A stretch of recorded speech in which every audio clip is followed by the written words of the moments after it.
Nomor 1. Senam sangat berpotensi dalam mengembangkan keterampilan gerak dasar dan sebagai landasan penting bagi penguasaan keterampilan teknik suatu cabang olahraga. Dari pernyataan di atas dapat dipahami bahwa gerakan di dalam materi senam dapat merangsang perkembangan komponen kebugaran jasmani kecuali A. Power dan daya ledak otot, B. Jujur dan disiplin, C. Daya tahan otot, D. Kekuatan seluruh bagian tubuh. Jawaban B. Jujur dan disiplin. Jujur dan disiplin termasuk kepada perkembangan sikap. Dari kata kunci soal, kita lihat nampak kecuali ya teman-teman. 2. Pada materi Cespas bola basket, guru telah membagi 5 kelompok siswa dan memberikan tugas dengan variasi berbeda. Setiap kelompok wajib menyelesaikan tugas ketika variasi dan menyelesaikannya dengan baik. Dalam pendekatan saintifik terhadap permasalahan di atas, sebenarnya siswa tersebut sudah melakukan pada tahap A. Mencoba, B. Menalar, C. Mengevaluasi, D. Mengkomunikasikan. Jawaban A. Mencoba. Pembahasan mengamati. Mengamati merupakan metode yang mengutamakan kebermaknaan proses pembelajaran. Kegiatan belajar yang dilakukan dalam proses mengamati adalah membaca, mendengar, menyimak, melihat dengan alat atau tanpa alat. Kompetensi yang dikembangkan adalah melatih kesungguhan, ketelitian, mencari informasi. Di sini guru bisa menayangkan sebuah video dan bisa melihatkan sebuah gambar. Nah, peserta didik mengamati video atau gambar yang sudah diberikan atau ditayangkan oleh guru. Menanya. Menanya merupakan kegiatan pembelajaran yang dilakukan dengan cara mengajukan pertanyaan tentang informasi yang tidak dipahami dari apa yang diamati, atau pertanyaan untuk mendapatkan informasi tambahan tentang apa yang diamati. Kompetensi yang dikembangkan adalah mengembangkan kreativitas, rasa ingin tahu, kemampuan merumuskan pertanyaan, untuk membentuk pikiran kritis yang perlu untuk hidup cerdas dan belajar sepanjang hayat. Jadi dari video yang ditayangkan, anak-anak memberikan pertanyaan. Apa yang dilihat yang kira-kira ragu atau apa yang dilihat menurutnya, kemudian mereka beri atau mereka mengajukan pertanyaan. Yang ketiga, mengumpulkan informasi atau eksperimen. Mengumpulkan informasi atau eksperimen merupakan kegiatan pembelajaran yang berupa eksperimen. Membaca sumber selain buku teks, mengamati objek, kejadian atau aktivitas, wawancara dengan narasumber. Kompetensi yang dikembangkan dalam proses mengumpulkan informasi atau eksperimen adalah mengembangkan sikap teliti, jujur, sopan, menghargai pendapat orang lain, kemampuan berkomunikasi, menerapkan kemampuan mengumpulkan informasi melalui berbagai cara yang dipelajari, mengembangkan kebiasaan belajar, dan belajar sepanjang hayat. Jadi di mengumpulkan informasi ini ada peserta didik berdiskusi, ada peserta didik mencoba, mempraktikkan, melakukan, membaca sumber-sumber lain. Nah, di sini kegiatan peserta didik. Mengasosiasikan atau mengolah informasi. Mengasosiasikan atau mengolah informasi merupakan kegiatan pembelajaran yang berupa pengolahan informasi yang sudah dikumpulkan baik terbatas dari hasil kegiatan mengumpulkan atau eksperimen maupun hasil dari kegiatan mengamati dan kegiatan mengumpulkan informasi. Kompetensi yang dikembangkan dalam proses mengasosiasi atau mengolah informasi adalah mengembangkan sikap jujur, teliti, disiplin, taat aturan, kerja keras, kemampuan menerapkan prosedur, dan kemampuan berpikir induktif serta deduktif dalam menyimpulkan. Di sini peserta didik mengolah informasi yang sudah didapat tadi dari mengumpulkan informasi. Nah, dari 5 ini perlu teman-teman pahami betul ya, karena dari saintifik ini sangat penting dan selalu hadir di dalam semua ujian. 3. Secara anatomis, bagian tubuh yang membagi tepat tubuh menjadi bagian kanan dan kiri. A. Median, B. Horizontal, C. Sagittal, D. Koronal. Jawaban A. Median. Pembahasan bagian median adalah bagian yang membagi tepat tubuh menjadi bagian kanan dan kiri. Jadi seimbang ya teman-teman, sama besar. Bagian sagital, bagian yang membagi tubuh menjadi dua bagian dari titik tertentu, tidak membagi tepat dua bagian. Bagian ini sejajar dengan bagian median. Bagian horizontal, bagian yang terletak melintang melalui tubuh bidang XY. Bagian ini membagi tubuh menjadi bagian atas superior dan bawah inferior. Bagian kronal, bagian vertikal yang melalui tubuh letaknya tegak lurus terhadap bagian median atau sagital, membagi tubuh menjadi bagian depan dan belakang atau dorsal. 4.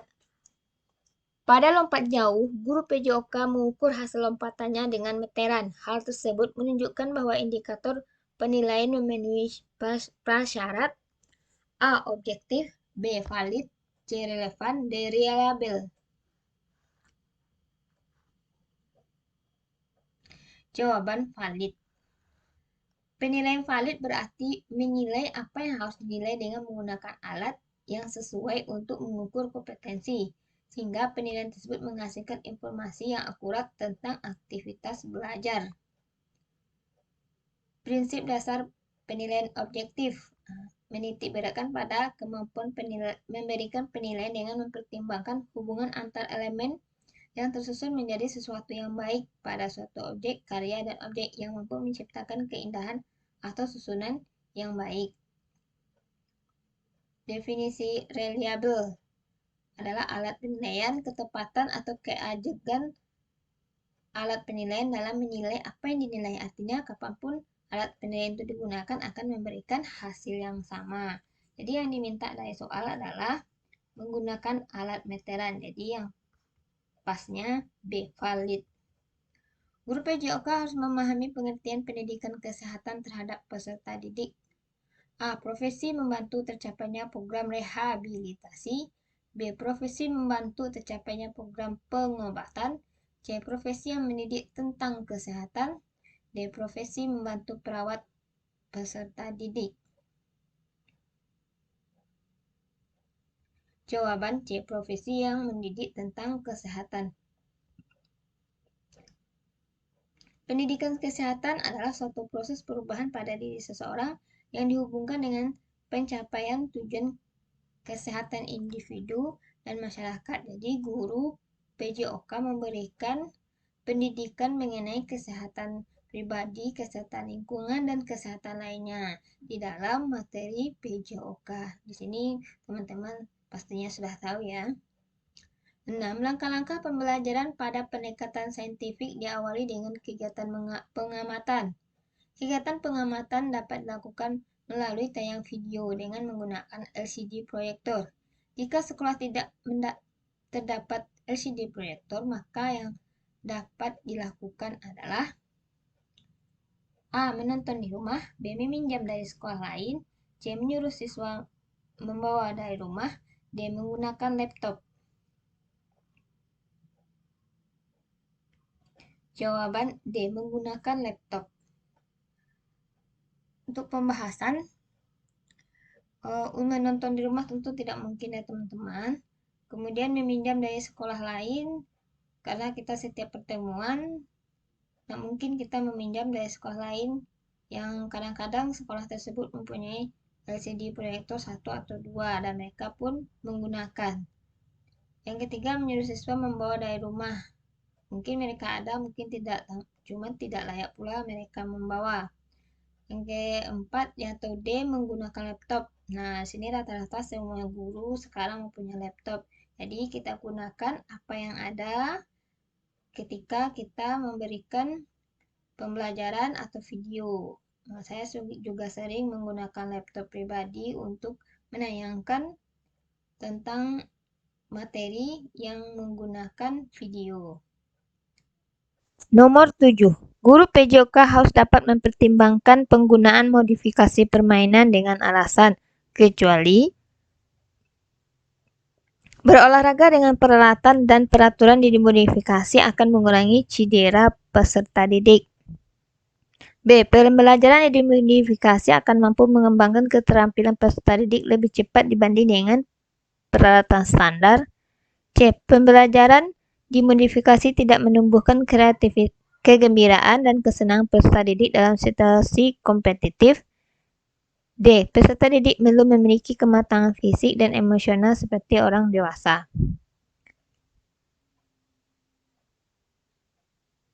Jawaban C. Pembelajaran dimodifikasi untuk menumbuhkan kegembiraan dan kesenangan peserta didik dalam situasi kompetitif. Dari kata kunci soal, kita bisa melihat ini katanya kecuali ya. Nah, teman-teman, modifikasi kegunaannya itu kecuali pembelajaran dimodifikasi tidak menumbuhkan kegembiraan dan kesenangan peserta didik dalam situasi kompetitif. Sementara modifikasi dapat menumbuhkan kegembiraan dan kesenangan peserta didik. Modifikasi dalam mata pelajaran PJOK juga diperlukan dengan tujuan siswa memperoleh kepuasan dalam mengikuti pembelajaran. Ketika mereka puas, mereka merasa senang. 2. Meningkatkan kemungkinan keberhasilan dalam berpartisipasi. Ketika peralatan yang dimodifikasi, contohnya kelas 1, bola basket, tentu bola basket yang standar begitu besar dan berat. Nah, dengan modifikasi bola kecil, maka anak-anak kelas 1 dapat meningkatkan keberhasilan dan mereka dapat berpartisipasi aktif saat pembelajaran. Yang ketiga, siswa dapat melakukan pola gerak dengan secara benar. Misalnya ketika siswa kelas 1 dribble dengan bola yang dimodifikasi, tentu geraknya benar. Kalau mereka menggunakan bola yang besar atau standar, otomatis banyak kesalahan yang terjadi karena ukuran yang besar dan berat. 8. Guru PJOK harus memahami penekanan program pendidikan jasmani, olahraga, dan kesehatan di sekolah dasar sebagai pengembangan pola gerak dasar. Pola gerak dasar dalam PJOK tergolong pada A. Pola gerak dasar anak didasari oleh tahap-tahap perkembangan gerak reflektif dan integrasi sensori yang telah berkembang pada usia sebelumnya. B. Pola-pola gerak inheren yang didasarkan pada gerak-gerak refleks anak yang timbul bukan hanya karena latihan tetapi dapat diperhalus dan diperbaiki melalui latihan. C. Pola-pola gerak dasar dan halus yang didasarkan pada gerak-gerak otomatisasi yang ditimbulkan dari latihan terus-menerus.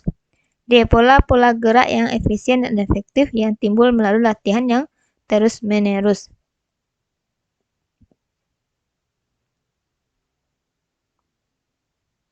Jawaban C. Pola gerak kasar, halus yang didasarkan pada gerak-gerak otomatis yang timbul dari latihan terus-menerus. Pola-pola gerak dimulai dari gerak kasar, kemudian halus, kemudian secara otomatis gerak tersebut menjadi otomatis dari latihan yang dilakukan secara terus-menerus dari mulai tidak mampu sehingga menjadi mampu dengan latihan terus-menerus. 9. Pernyataan yang benar melalui perbedaan pendidikan jasmani dan pendidikan kesehatan yaitu A. Pendidikan jasmani tidak dapat mengembangkan kesehatan, sedangkan pendidikan kesehatan sebaliknya.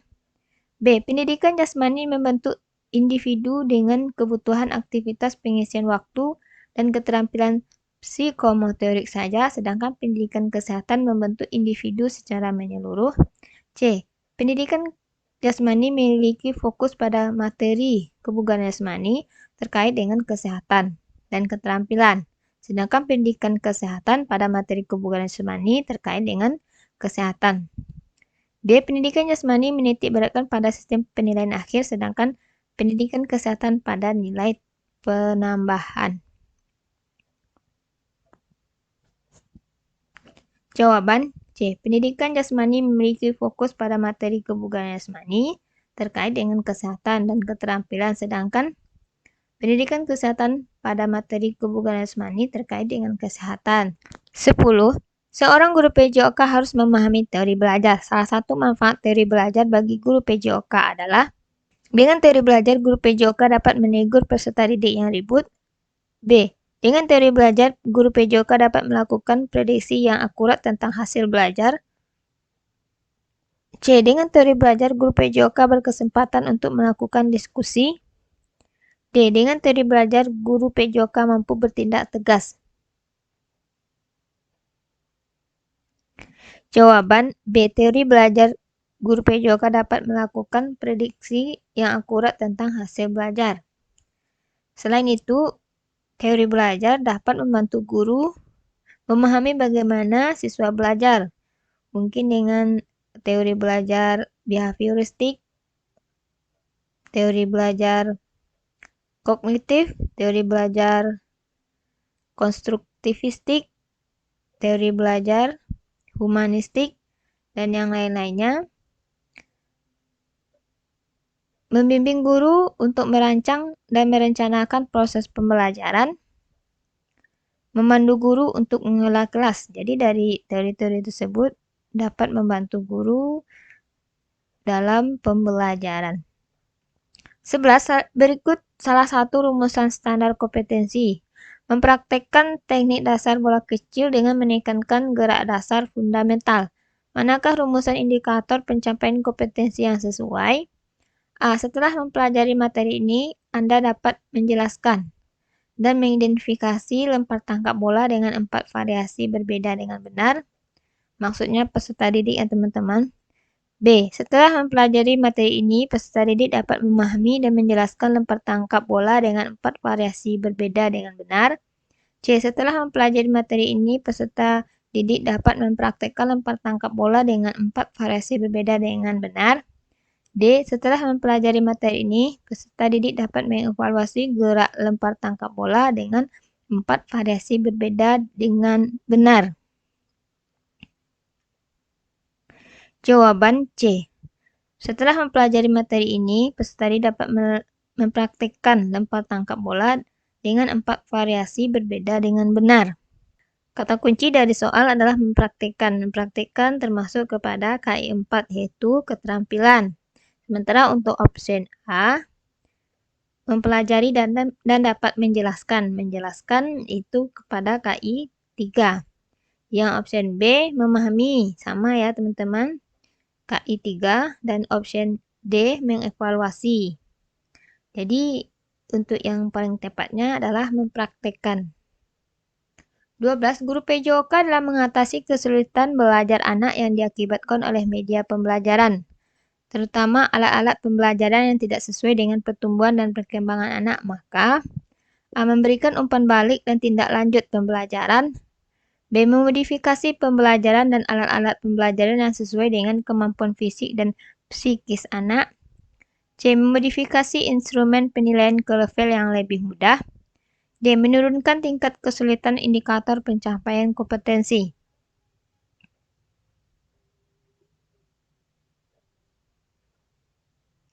Jawaban B. Memodifikasi pembelajaran dan alat-alat pembelajaran yang sesuai dengan kemampuan fisik dan psikis anak.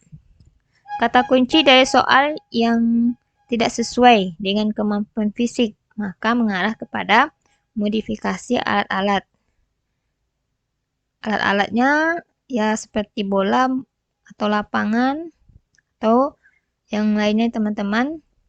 Karena sudah nampak di soal alat-alat pembelajaran tidak sesuai dengan pertumbuhan dan perkembangan anak. 13. Salah satu contoh tahap mencoba mengumpulkan data dalam pembelajaran bola kecil softball yaitu A. Guru menugaskan peserta didik mencatat hasil wawancara dengan narasumber. B. Guru menugaskan peserta didik membaca buku siswa dengan mengamati video permainan softball kemudian dipraktekkan. C. Guru menggali pengetahuan awal yang dimiliki oleh peserta didik tentang pemahaman cara melempar dan cara menangkap bola softball. D. Guru menugaskan peserta didik mempresentasikan hasil wawancara dengan narasumber pemain softball. Jawaban B. Guru menugaskan peserta didik membaca buku siswa dan mengamati video permainan softball, kemudian dipraktekkan. Yang diminta dari soal adalah tahap mencoba atau mengumpulkan data. Tadi sudah kita bahas ya teman-teman, apa aja yang kita pelajari di bagian mengumpulkan data atau mencoba. Di sini sudah nampak mencoba, ya otomatis mempraktekkan jawabannya. Sementara untuk option A, mencatat hasil wawancara. Yang option C, menggali pengetahuan awal. Enggak termasuk ya. Yang D, menugaskan mempresentasikan hasil wawancara, yaitu komunikasi, termasuk kepada komunikasi. Yang kelima, yang bagian D. Sudah paham ya teman-teman untuk soal 13. 14. Gerak manipulatif bagi peserta didik dapat dipelajari dengan materi yang bercirikan A. Gerak menikuk, meluruskan, memutar, dan mengayuh. B. Gerak berpindah dari satu tempat ke tempat yang lain. C. Penggunaan objek lain di luar tubuh. D. Bergerak berpindah dari satu tempat ke tempat yang lain tanpa menggunakan objek lain di luar tubuh. Jawaban C. Penggunaan objek lain di luar tubuh.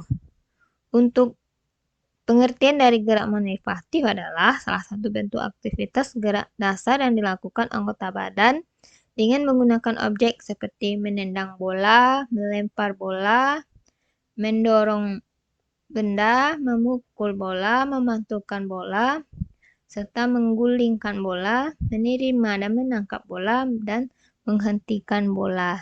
Jadi ada objeknya selain tubuh kita itu bola atau pemukul. 15. Guru PJOK harus memahami tentang pengetahuan sistem kardiovaskuler yang dapat dimanfaatkan dalam pengembangan A. Kelentukan, B. Daya tahan, C. Kekuatan, D. Kecepatan. Jawaban daya tahan. Apa itu kardiovaskuler? Kardiovaskuler tersusun oleh komponen-komponen jantung, arteri, kapiler, dan vena. Sistem kardiovaskuler sering disebut dengan sistem vaskuler darah. Kardiovaskuler terdiri dari berbagai organ yang memiliki fungsinya masing-masing. Sistem organ ini memiliki tugas utama untuk mengedarkan oksigen dan nutrisi ke seluruh sel dan jaringan tubuh. Contoh olahraga yang dapat meningkatkan kardiovaskuler yaitu ada lompat tali, ada renang, ada sepeda, ada aerobik, jalan cepat, dan berlari. Di sini lompat tali, berenang, bersepeda, aerobik, dan jalan cepat itu termasuk kepada meningkatkan daya tahan tubuh. Demikian teman-teman untuk part ini. Kita ketemu lagi di part selanjutnya. Semoga tetap semangat, tetap optimis, jangan nyerah. Mudah-mudahan lulus. Amin amin ya rabbal alamin. Assalamualaikum warahmatullahi wabarakatuh. Jangan lupa subscribe, like, dan share.